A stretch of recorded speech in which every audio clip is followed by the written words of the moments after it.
populasi juga bisa menjadi kesenjangan. Misalnya pekerjaan sekretaris itu, dalam banyak penelitian pekerjaan sekretaris itu banyak dilakukan oleh perempuan. Tapi kok kenapa perempuan? Misalnya nih gender bias nih, gender. Apa nggak ada pekerjaan sekretaris yang laki-laki? Belum ketemu nih ternyata penelitian. Misalnya nih contoh penelitian yang mengatakan bahwa pekerjaan sekretaris itu dilakukan oleh laki-laki, maka Anda membuatnya, gitu. Berarti di situ populasinya itu untuk laki-laki masih sedikit penelitian yang melahirkan hasil bahwa pekerjaan sekretaris itu adalah juga dilakukan oleh laki-laki. Itu salah satunya gender, ya. Oke. Baik, ini evidence gap, ya, kesenjangan hasil penelitian. Ya.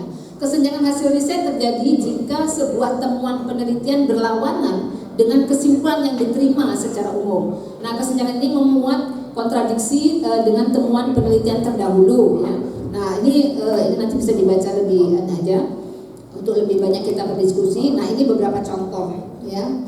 Nah, sex and gender ini contoh satu artikel yang menampilkan tentang kesenjangan hasil penelitian. Sex and gender differences in autism. Ini mungkin persoalan kesehatan ya, autis anak-anak, ya. Autism spectrum disorder, summarizing evidence gaps and identifying emerging areas of priority. Jadi adik-adik menulis artikel. Kalau tadi kan Pak Dekan kan merekomendasi, mudah-mudahan ada di antara nanti adik-adik ketika menulis artikel dan untuk dipublikasi, ya, sebagai alternatif dari penulisan skripsi. Ini bisa jadi pilihan. Ya, untuk bisa menulis artikel ilmiah yang untuk publikasi, ya, mungkin kita lebih bagus, kalau menurut saya sih, rekomendasi saya pribadi, lebih bagus kita banyak-banyak membaca contoh-contoh artikel dari jurnal yang dipublikasi internasional. Kenapa? Karena mereka lebih memenuhi standarnya itu lebih patokan standarnya itu lebih baku gitu, lebih baku. Jadi dari menentukan judul atau menuliskan judul sudah tergambar di sini, dari judulnya aja sudah tergambar ini maunya apa, ini maunya artikel ini akan menggambarkan apa, ekspektasi kita terhadap membaca artikel ini sudah tahu. Dari sini nanti akan menampilkan evidence gap, itu disebut di dalam artikel evidence gap, kesenjangan hasil riset. Jadi artikel ini nanti akan menampilkan hasil-hasil riset yang terkait dengan perbedaan seks dan gender di dalam autisme, dalam anak-anak autis, ya. Nah, itu ditampilkannya, gitu, ya. Lalu hasil riset yang lain seperti apa? Jadi mereka di counter. Jadi penelitian ini untuk mengcounter atau mengkontradiksi, ya, mengkomparison, membanding antara hasil satu riset dengan hasil riset yang lain terkait dengan anak-anak autisme dari segi seks dan gender. Gitu, ya, perbedaan itu. Oke, itu satu contoh, ya.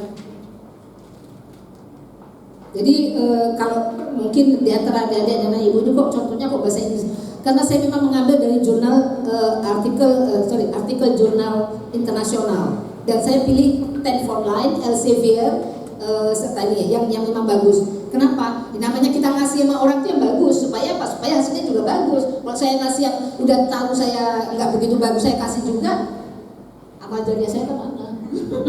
Gitu. Kan kita kalau ngasih yang bagus, ya. Nah, dosen itu sebenarnya ngasih yang bagus-bagus. Supaya apa? Kalau nanti pasti di antara yang yang dikasih itu pasti akan ada yang menghasilkan yang bagus, contoh yang bagus, gitu, ya. Nah itu. Jadi saya kasih contoh yang bagus, gitu. Kemudian ya, yang kedua adalah knowledge gap, ya, kesenjangan ilmu pengetahuan. Kesenjangan ilmu pengetahuan merupakan kesenjangan umum dalam penelitian terdahulu. Ya. Ada dua setting di mana kesenjangan ilmu pengetahuan mungkin terjadi. Yang pertama, ilmu pengetahuan barangkali belum pernah ada dalam bidang ilmu yang sesungguhnya, dalam teori dan literatur dari wilayah riset yang sedang diteliti. Belum pernah diteliti orang, maksudnya gitu, ya. Kedua, barangkali merupakan kasus di mana hasil dari penelitian berbeda dari apa yang diharapkan, gitu, ya, dari apa yang diharapkan. Jadi temuannya itu ini belum komplit, harusnya ada ini lagi, gitu. Nah, jadi Anda menemukan yang tambahannya itu. Contoh ini kebetulan ini dapat dari yang jurnal kemarin itu Sinta 1 nih, ya tadi next Scopus, tapi dia masih menerima bahasa Indonesia. Sinta 1 itu kan ranking jurnal yang nomor 1 ya, ranking satunya gitu. Sudah ke next Scopus jurnalnya, saya lupa nggak mengquote jurnalnya, tapi penulisnya Widya Andri. Ya, analisis faktor-faktor yang mempengaruhi prediksi peringkat obligasi. Mungkin ini agak sedikit terkait dengan ekonomi barangkali ya Pak. Nggak tahu. Sedikit itu. Jadi di sini dia mengatakan bahwa dia menyajikan bahwa penelitian terdahulu itu menelitinya melalui apa ini? Menggunakan faktor akuntansi. Nah, tapi dari faktor-faktor dia disebutkan nih, siapa yang menelitinya sih? Holigan, Pinches and Lingo, Kaplan dan lain-lain teruskan. Tapi ada faktor akuntansi yang yang belum di-cover oleh penelitian terdahulu.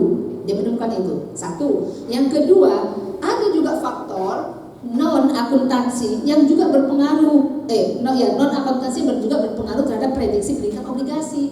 Oleh karena itu di akhir ini ya kan penelitian ini berusaha melihat faktor-faktor akuntansi dan non akuntansi yang mempengaruhi prediksi peringkat obligasi di Indonesia. Nah gitu, itu satu pernyataan yang bagus, singkat, padat dan memuat kontradiksi antara penelitian yang sudah dilakukan terdahulu. Nah, ini satu contoh yang berbahasa Indonesia yang menurut saya bagus, karena sudah terbit di Sinta 1 soalnya. Artinya apa? Artinya sudah direview oleh reviewer kan, untuk dipublikasi itu nyusunnya itu sudah memenuhi standar-standar yang baku gitu. Itu. Jadi kalau nyari itu yang memang dari jurnal-jurnal yang memang berkelas. Ya kalau lokal ya sebenarnya Sinta 1, Sinta 2 itu contoh menuliskannya seperti apa kalau mau berbahasa Indonesia. Nah itu, ini contoh yang knowledge gap tadi. Nah, jadi teorinya sih sudah ada, tetapi masih kurang faktor-faktornya, gitu ya. Jadi dia melengkapi penelitian ini melengkapi faktor yang sudah diteliti orang sebelumnya. Lalu practical knowledge gap. Nah, practical knowledge gap ini kesenjangan model untuk memotivasi penelitian baru. Contoh nih kalau dalam teori teori pendidikan. Teori pendidikan itu adalah bahwa belajar itu adalah perubahan perilaku. Seseorang dikatakan belajar kalau dia perilakunya berubah dari yang tidak bisa menjadi bisa, dari yang bisa menjadi terampil. Itu adalah perubahan perilaku. Dari yang tak sopan menjadi sopan. Gitu. Jadi itu baru namanya belajar. Itu menurut teori behaviorisme. Itu bahwa belajar itu adalah perubahan perilaku. Tapi, teori itu teori tua, di counter oleh satu teori baru mengatakan namanya belajar itu bukan cuma sekedar perubahan perilaku, tapi ada perubahan kognitif mindset. Dari yang tak tahu menjadi tahu itu sudah proses belajar. Nggak semua materi itu adalah perubahan perilaku. Gitu. Maka muncullah teori baru kognitivisme. Ya, kognitivisme sebagai counter, sebagai melawan dari teori yang sudah ada gitu. Dan itu biasanya melengkapi teori-teori baru dalam pendidikan. Itu tokohnya Lev Vygotsky. Contoh ini yang bentuknya practical knowledge gap. Lalu metodologi gap, ya, kesenjangan metodologi. Kesenjangan metodologi ini meneropong bahwa dalam satu penelitian itu selama ini orang menggunakan metode, misalnya metode kualitatif. Banyak artikel jurnal di download, dibaca. Kalau meneliti tentang ini, mesti orang makainya kualitatif. Coba saya mengukur dengan menggunakan standar kuantitatif, misalnya. Nah itu metodologi gap. Jadi dia mau meneliti untuk menggunakan satu pendekatan atau metode yang lain dari apa yang sudah dilakukan orang. Nah contoh ini nih. Ya mungkin nggak kecil-kecil tapi nanti di-sharing lebih ya. Contoh satu judul jurnal dari Educational Action Research, Enriching Action Research with the Narrative Approach and Activity Theory, Analyzing the Consequences of an Intervention in a Public Sector Hospital in Finland. Memang ini terkait dengan sektor hospital ya, rumah sakit di Finlandia. Di sini dia enriching. Ketika dia merumuskan judulnya itu enriching, artinya memperkaya metode penelitian yang selama ini digunakan dengan action research ya, dengan narrative research approach, pendekatan naratif. Artinya penelitian-penelitian yang selama ini dilakukan terkait dengan intervention dalam sektor publik di Finlandia itu selalu diteliti dengan menggunakan action research. Saya mau menggunakan narrative approach. Jadi dia menambah metodologi baru, gitu. Dalam penelitian ini, dalam kawasan penelitian itu, gitu. Ini kesenjangan metodologis namanya. Kalau misalnya nanti adik-adik tertarik, kok action research dan narrative approach itu sudah dilakukan, saya mau pakai metode pengembangan, misalnya research and development approach, ya boleh. Ternyata memang masih sedikit artikel atau penelitian yang sudah dilakukan orang yang melihat masalah ini dengan pendekatan research and development misalnya. Nah, baru Anda lakukan dengan cara research and development. Itu metodologi.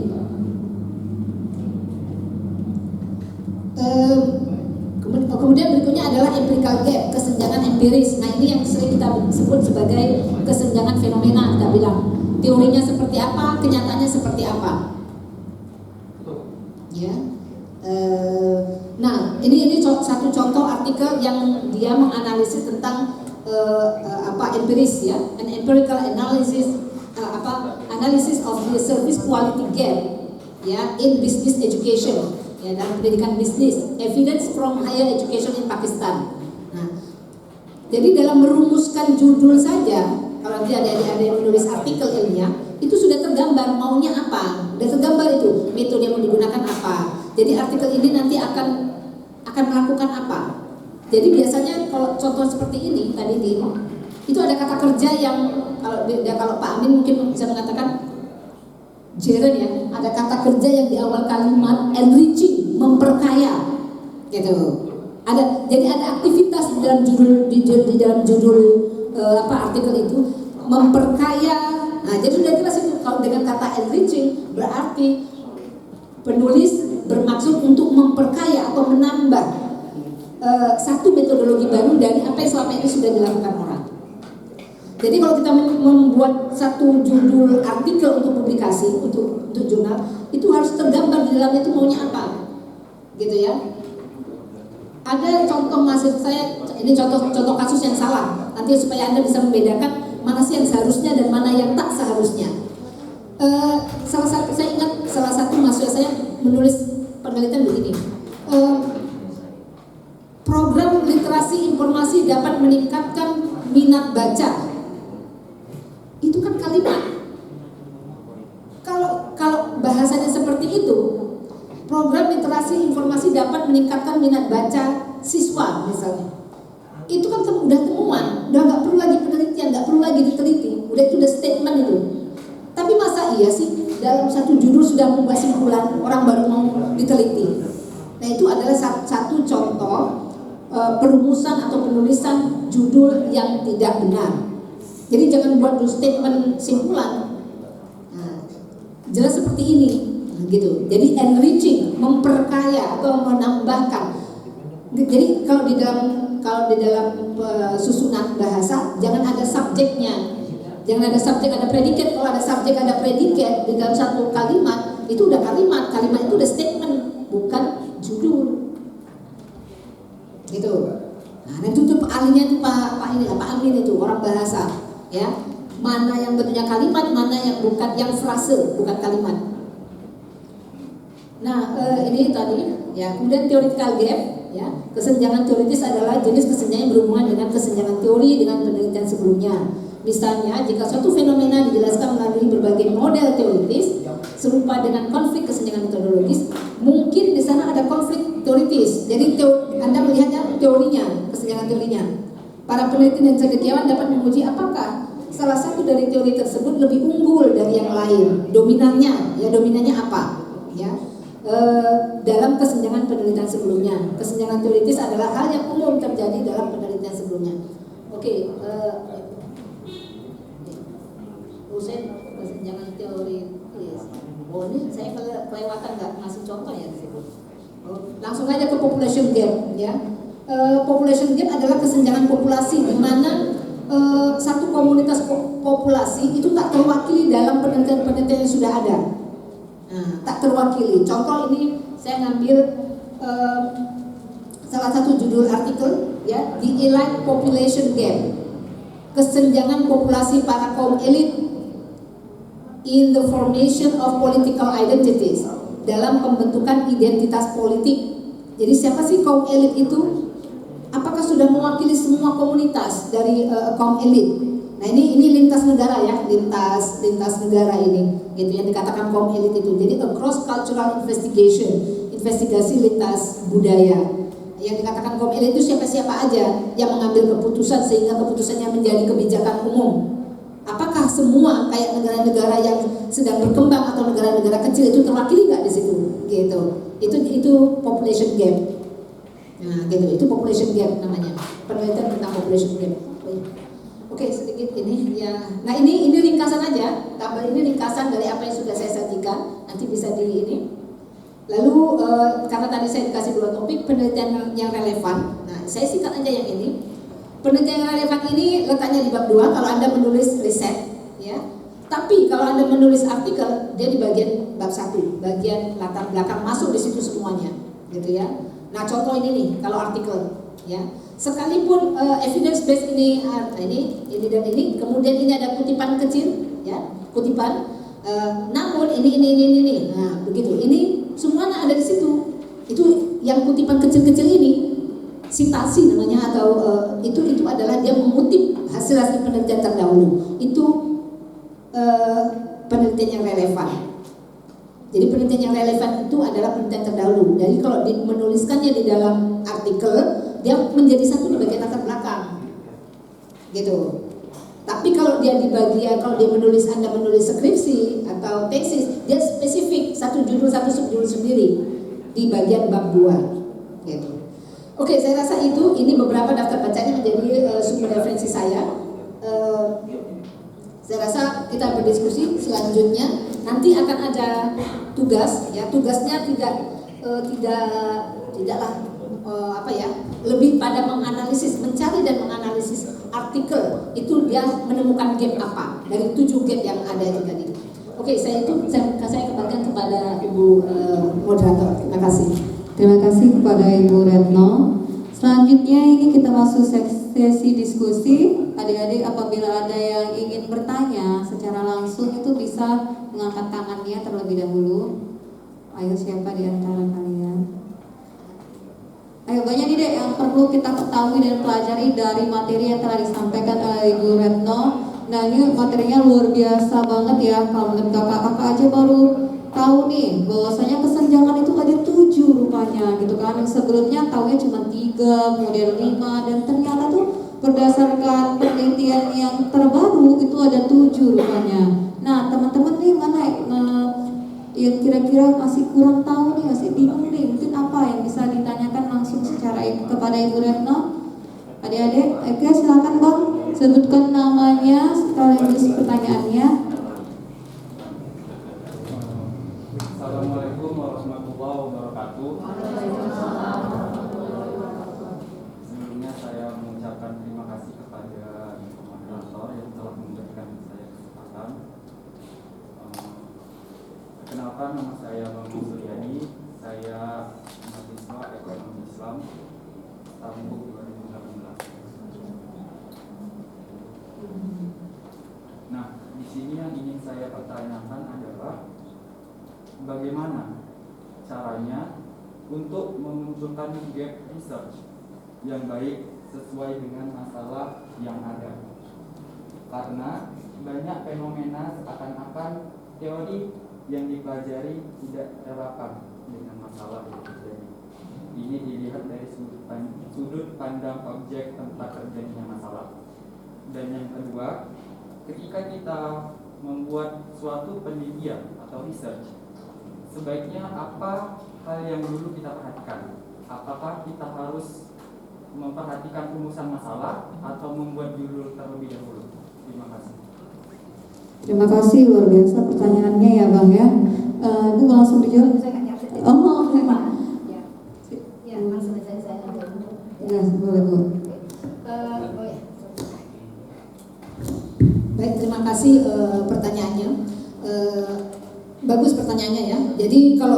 pertanyaan yang pertama tadi, bagaimana menemukan kesenjangan, ya. Untuk bisa menemukan kesenjangan itu saran saya adalah banyak-banyak membaca artikel jurnal. Karena kalau kita tidak membaca, kita nggak tahu apa sih masalah gitu. Kita nggak akan tahu masalah. Kenapa? Karena kita nggak baca. Jadi memang modal utama dalam sebuah riset adalah melakukan membaca. Itu modal. Dan membaca itu bukan cuma satu. Karena skop kita nanti akan narrow minded, akan terlalu sempit. Padahal mungkin orang lain sudah mengcounter yang satu itu gitu. Dan kita kalau melakukan penelitian itu ternyata sudah dilakukan oleh orang lain ternyata. Jadi banyak-banyak membaca. Jurnal. Ya, kenapa kok jurnal, Bu? Ya iya, karena jurnal itu adalah hasil dari penelitian yang dipublikasi. Hasil penelitian yang dipublikasi. Jadi kira-kira inti-inti sarinya yang dipublikasi. Dan perlu adik-adik tahu bahwa sebelum dipublikasi itu sebuah artikel itu sudah melalui proses review. Artinya sebelum dia dipublikasi sudah dikasih masukan-masukan oleh para expert. Reviewer kita bilang, Pak Iwan ini reviewer internasional nih. Udah istilahnya bahwa sebuah artikel itu sudah melalui proses review sebelum publikasi. Kalau dia tak layak, dia pasti akan di-reject. Oleh karena kalau dia sudah terpublish, artinya sudah layak dan sudah bisa dikonsumsi. Kita ini hanya konsumen ilmu pengetahuan gitu. Jadi kalau tadi pertanyaan bagaimana caranya menemukan gap, banyak-banyak baca, baru kita akan lihat tuh hasilnya. Oh, yang ini nggak cocok, yang dengan ini nggak cocok dengan ini. Oh, ternyata ini pakai metode ini, yang ini enggak. Ini pakainya metode kualitatif, yang itu kuantitatif. Kuantitatif hasilnya begini, kualitatif. Kalau nggak baca kita nggak bisa melihat gap itu, kesenjangan itu gitu. Nggak mungkin kita duduk aja melamun atau kemudian nunggu wangsit apa ya kira-kira gapnya. Mana mungkin? It's impossible gitu, nggak mungkin itu. Gitu. Jadi modalnya adalah membaca artikel jurnal, banyak-banyak baca artikel jurnal. Satu, itu kalau mau mencari pertanyaan tadi persoalan kesenjangan. Persoalan bahwa sebuah kesenjangan itu tak cocok dengan kenyataannya yang ada, itu baru salah satu dari 7 kesenjangan yang sudah saya paparkan tadi. Itu kesenjangan fenomena.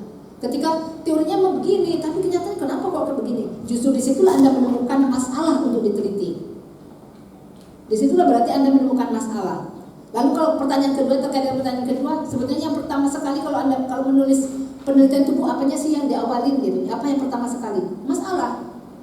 Kita nggak mungkin melakukan penelitian tanpa ada masalah. Soal judul itu bisa paling belakang malahan.